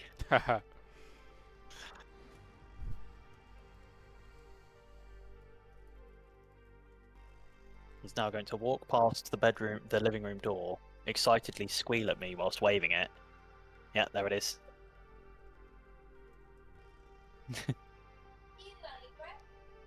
Sorry if that was heard on stream.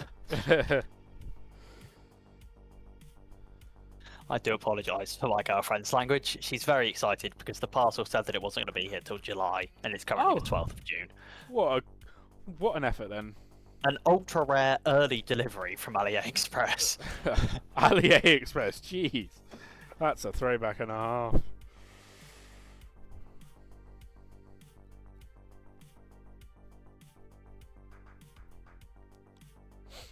So,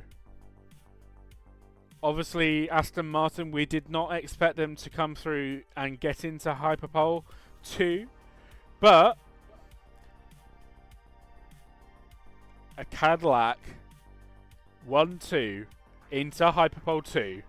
This could be a Cadillac pole at Le Mans. Don't get my hopes up. Don't you dare. My because hopes if are up. Sebastian Bourdais can put it on pole here, meaning that Jenson Button also gets to start the race from pole, I will be so immensely happy.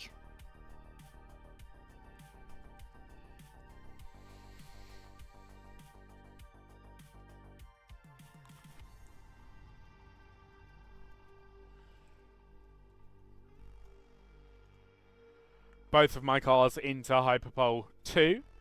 This is what we like to see. Can you guess who I chose? 38 Cadillac and a 50 Ferrari. So second and currently fourth. Things that I like to see. Do give us a like, subscribe, comment where you're watching from, who you're supporting. We'd love to hear. And yeah, just this will be great. I can't wait for this Le Mans to get underway. They've just said on the stream to Jack Aitken, a badass lad, said his engineer.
So, Hyperpole 2 coming up any moment now. And I mean, realistically, this Hyperpole 2 session could do and could go absolutely anywhere. Yeah. Or I mean, even that first Hyperpole session, we didn't know who was going to be through and who wasn't until the very, very death. And it's going to be the same here. The grid orders are going to continue to change until well after the checkered flag has officially flown. As these drivers put in their final laps.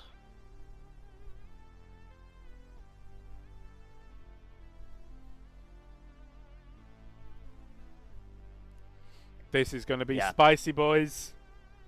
As the commentators have just said.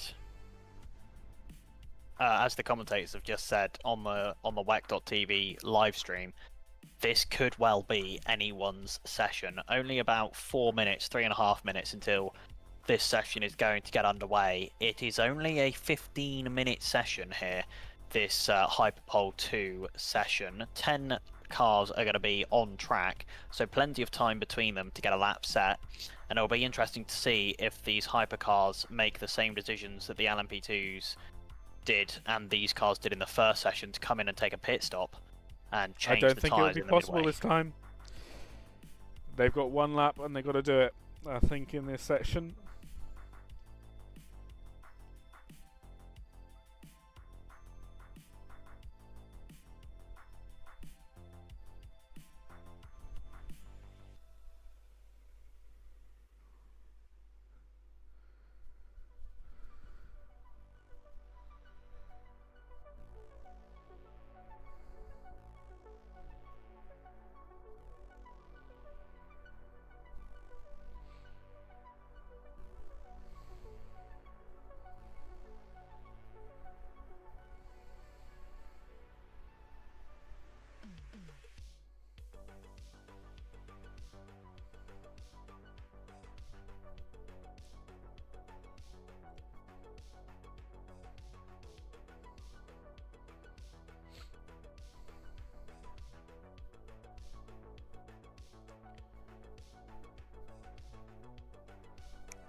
Interestingly enough, though, Ant Davidson in the comments booth currently saying that he wants a Cadillac to be on pole, or saying that they will be on pole.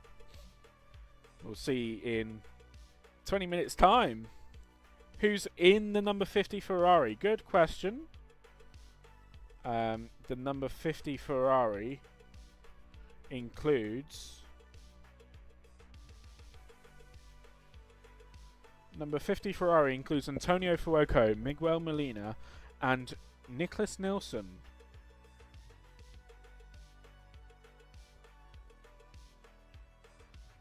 We're going to be going green any second.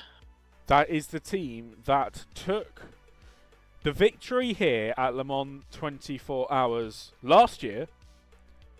Will they be able to do it again? Will they start from pole position? We'll see in any moment now. It's all a little bit wait and see at the moment, isn't it? We've got 10 cars through into this Hyperpole 2 session. And I think pretty much 10 of them could end up on pole, realistically. Yep. Who's in the 50 Ferrari right now? Molina just drove, so I'm not too sure who is in.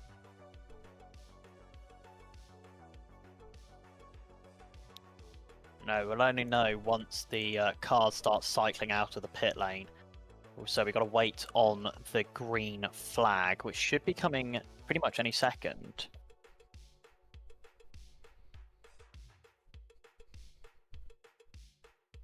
Just waiting for it to pop up on the live timing, which is slightly ahead of the WAC.TV live stream, obviously on a slight delay because it's being broadcast to the world. but we should be going green any second on the live timing, at which point we'll be able to let you know which drivers are in what cars as they roll out of the pit lane and are picked up by the RFID trackers.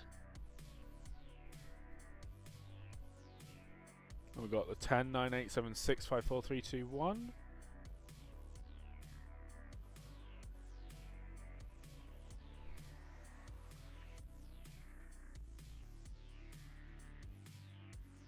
Interesting that our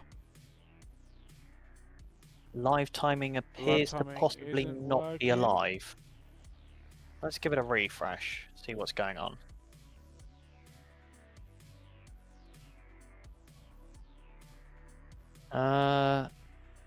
No, it would appear that we're not receiving any live timing data. Absolutely perfect.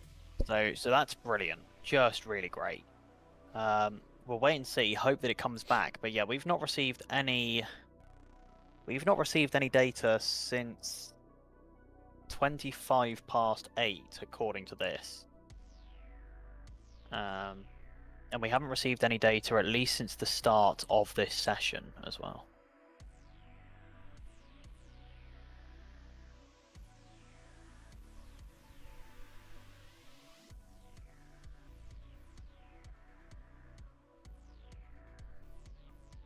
And there we go. There it is up.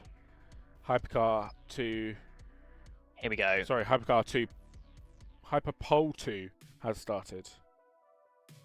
So we will give you a quick rundown of the cars and the drivers. In the number 4 Porsche Penske is Nick Tandy. In the number 5 Porsche is Matthew Jaminet. In the number 8 Toyota is Sebastian Buemi. Then it's Alex Lynn in the 12 Cadillac. Dries Vanthoor in the 15 BMW M Team WRT, Sheldon van der Linde in the number 20 BMW M Team WRT, Fred Makoviecki in the 36 Alpine Endurance Team, Earl Bamber in the 38 Cadillac Hertz Team Jota, 50 Ferrari is driven by Antonio Fuoco, and the 311 Cadillac Veyron is being driven by Felipe Drugovich.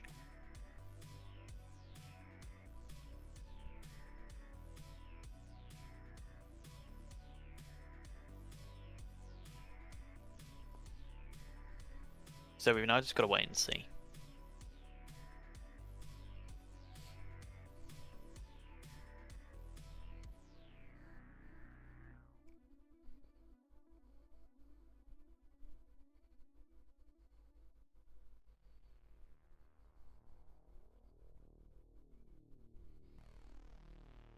And the first sector times are going to be coming in about 30 seconds.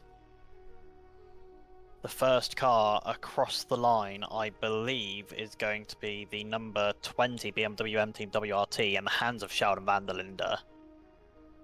Obviously, a little bit of a, not only an inter-team rivalry, but an inter-family rivalry in the BMW M Team WRT camp. Sheldon van der Linde driving the number 20, and of course Calvin van der Linde driving the number 15. So a little bit more than just the team rivalry. One of them is Sheldon is in the number 20 Hypercar. Kelvin is in the 46, isn't he? He's not in the GT3 Hypercar team. Why is he not in the Hypercar team? No idea. But Vanthoor and Bamber have all entered the pits after their opening laps. Interesting choice to pit after the out lap. You'd think if you were going to pit, it would be after the first push lap. Maybe just getting a scrub set. Sheldon van der Linde, though, in the number 20, did set the fastest sector 1, but is beaten by Sebastian Buemi in the Toyota that time around. We'll see these sector 1s come through soon.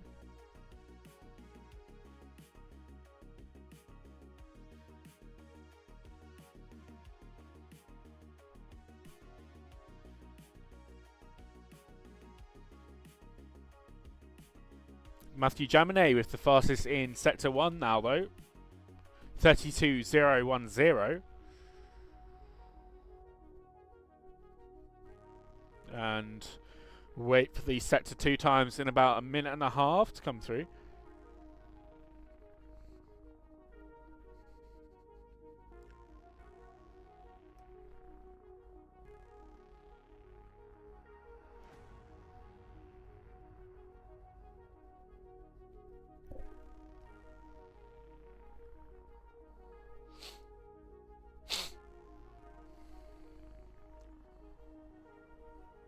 is still the...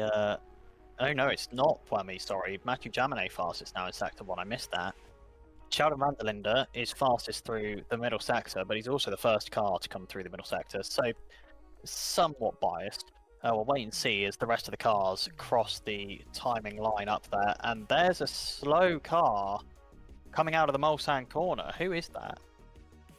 Someone has had an issue. It's the number 8 of Sebastian Buemi, was very slow through the Mulsanne corner. Possibly a lockup into the runoff area in the Toyota there, and he's now letting everyone go past him. It was Matthew Jaminet though. Matthew Jaminet fastest in Sector 1 and Sector 2 at the moment though.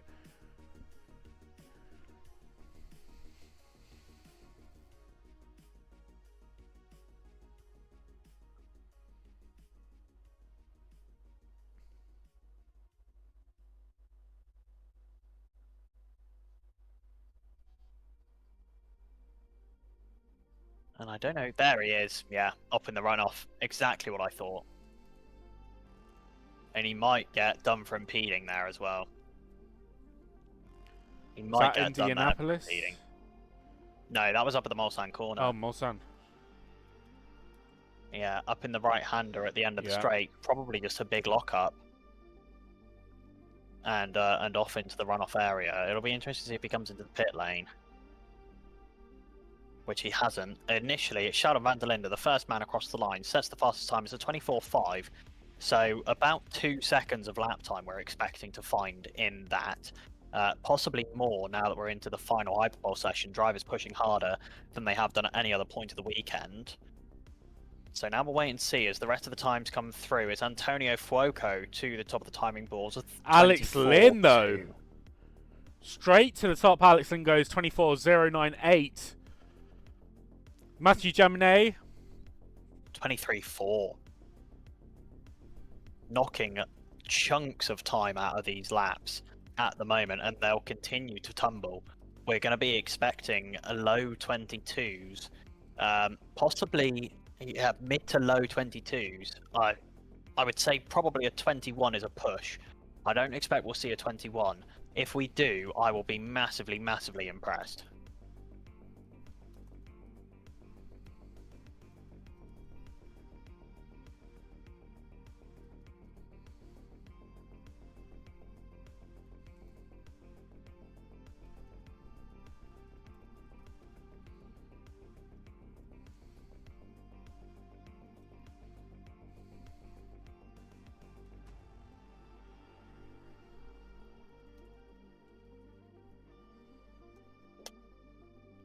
Alex Lynn fastest in the first sector though. This could be quick from him. 31.894 is quick in the first sector.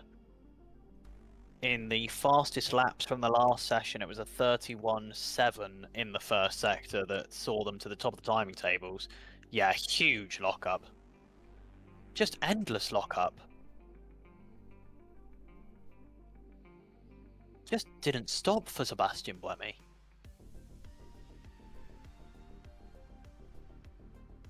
Just the longest lockup I think I've ever seen. Yeah, that was pretty long on from a him. Hypercar there.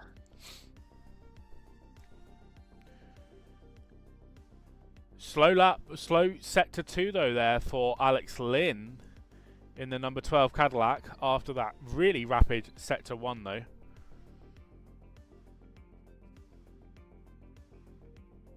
And then Sebastian Buemi, I think, invalidated his lap as well. Or is he still going slowly? He still hasn't got all the way through Sector 3. He must have some real problems with that front right tyre now. Really, really nasty vibrations.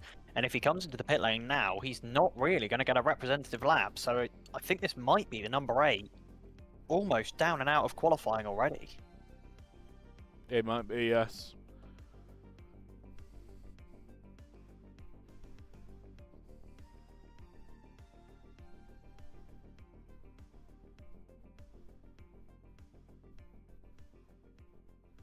Improvements coming across the board at the moment. Everyone from 5th downwards, from 4th downwards even, is improving. The number 20 BMW M team of Sheldon van der Linde goes up to 3rd. 5/10 off the pace now.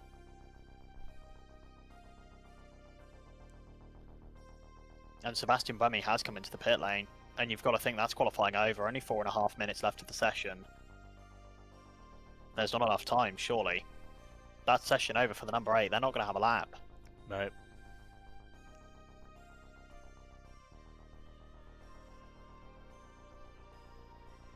Second Lynn for up Alex to Lynn. P2. Fastest third sector. So very good sector time there from Lynn. But just needs to get that second sector and he'll have that pole position, I would believe. There's still going to be faster times coming, I would expect. We'll wait and see. Someone who is running competitive times at the moment is the 38 Cadillac Hertz Team Joe Travel Bamber, currently running just a couple of hundredths of a second behind the pace of Alex Lynn. So we'll see if there is enough improvement in the tank for Bamber. The next car to the line is going to be the number 50 Ferrari AF Corsa, but they've not been improving this lap. This has just been another kind of prep lap before getting going for what will be their final lap of the session. Next across the line there was the Alpine Endurance number 36 of Fred Makoviecki, improves to 6th overall. Slow sector 1 there from Jamine. This is his push lap, his cool down lap, most likely. Currently on pole though. For Mathieu Jamine, I don't think it can be. He can afford maybe a semi-cool lap, but not massively. He hasn't got long left. It's 8th for Bamber, 1.3 seconds off the pace. Feels like maybe this 15-minute session is a little bit too short for the hypercars. Not able to get the best out of the tyres because we are nowhere near the pace that we had in the first session. The best lap time from that first session was what, at 22.7, I think. And at the moment we're at a 23.4, half a second off more than. If you are listening, give us a follow, subscribe, give the video a like. Glad you've joined us here today for Hyperpole for the 24 Hours of Le Mans in 2025. We'll be live on Saturday and through Sunday for as much of the race as we can do. So we'll see you then. Improving is Felipe Drugovich, faster on his own times in Sector 1 and Sector 2. Also improving Fred Makoviecki in the first sector, and Fuoco in the middle sector.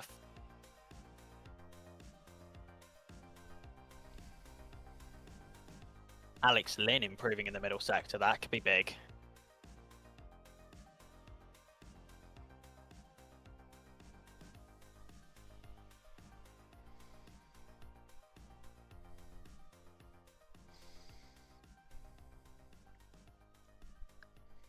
Sheldon Van der Linde pits with half a minute of the session to go. So P4 for Van der Linde at the moment.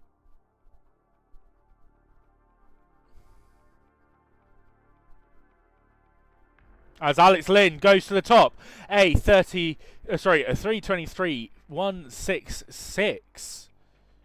That's a solid lap time. I don't think we're going to see anyone beat that. In fact, this lap, there's not anyone else in the 31s in the first sector.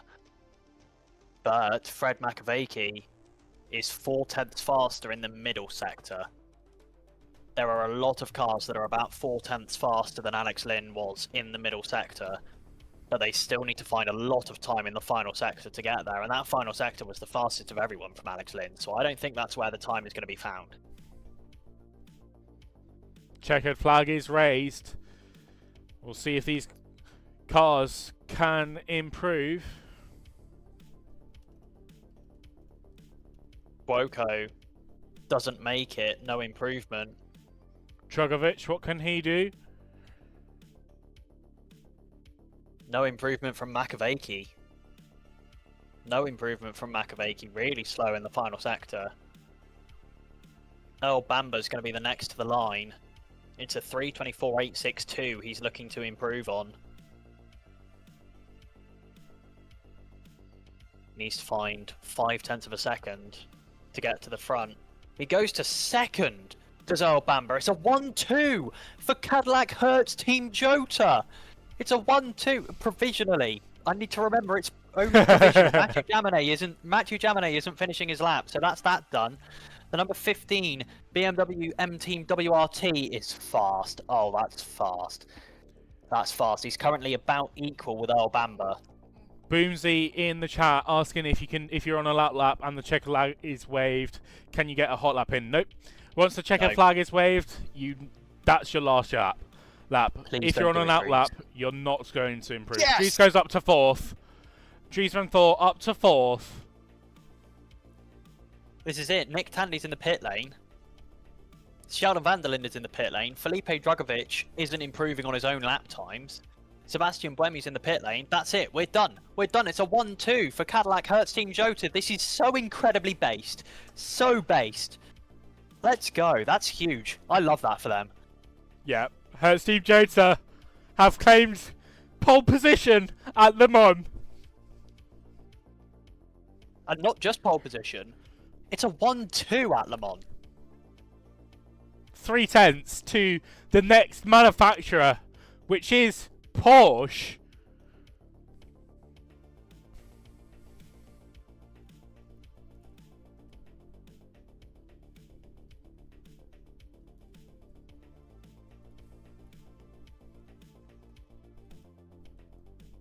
And it is absolute limbs in the Hertz Team Jota garage. And the benefit is that they don't even have to worry about racing for at least 36 hours. So those guys are going to be out partying hard tonight, and can you blame them? Absolutely not. I wouldn't be surprised if we see a lot of the Cadillac Hertz Team Jota members turning up to the paddock tomorrow wearing sunglasses and with earplugs in. Absolutely. There's going to be a hangover of the century. Now, Good Cadillac, all you have to do is not crash into each other, goddammit.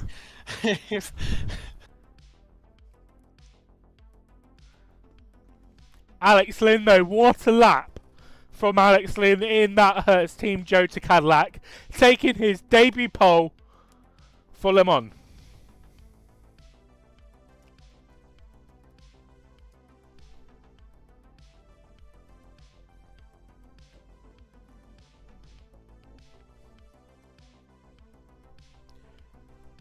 Looking back at the history as well of this event. Alex Lynn, visibly in tears on the WAC.tv stream. And as the commentators are currently saying, you know, there's this big debate over... There's a big debate over how much qualifying really matters for a 24-hour race. There is nothing like qualifying on pole for the 24 hours of Le Mans. It is the biggest and the most popular sporting event in motorsports in the entire world. Does qualifying on pole matter come the race? No.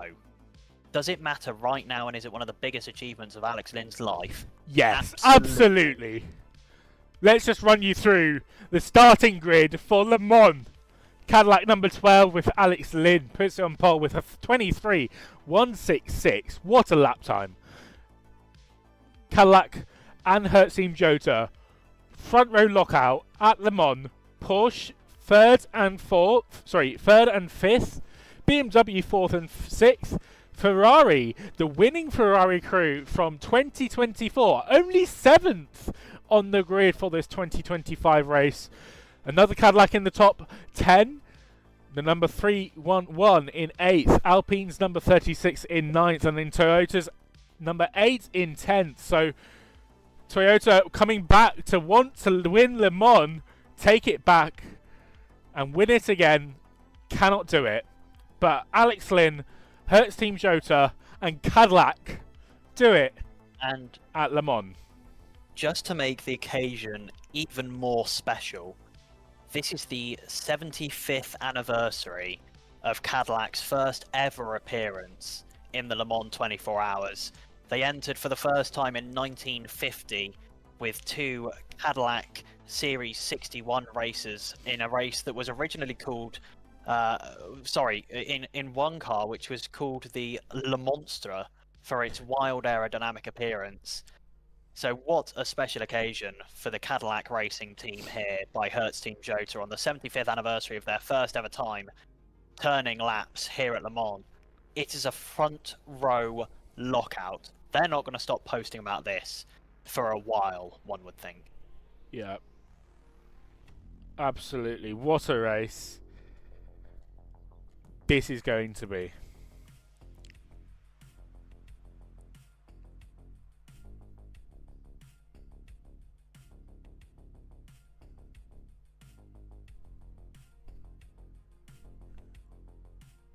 Well, I'm speechless at this point.